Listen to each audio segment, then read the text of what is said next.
Słuchajcie, to była nasza kolejna wizyta oczywiście w tym miejscu. Byliśmy zachwyceni. No nie dość, że trafiliśmy z pogodą, to jeszcze powiem Wam, ta atrakcja związana z łódką. Troszeczkę tutaj mama się bała, jak to będzie wyglądać, ale na sam koniec powiedziała, że to było super przeżycie i na pewno chciałaby jeszcze raz kiedyś spróbować popłynąć albo na wyspę, albo z niej wrócić. Także zobaczcie, jak fajnie spędziliśmy jeszcze tą chwilkę na tej łódce.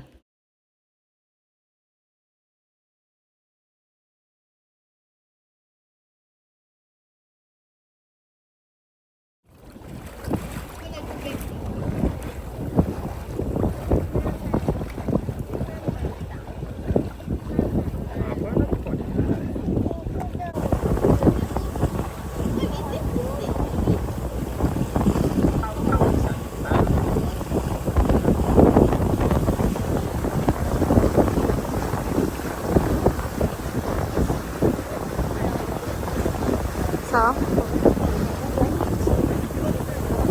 Spokojne morze.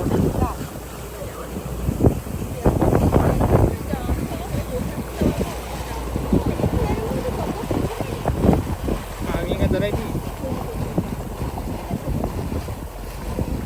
有个水好，现在多少年？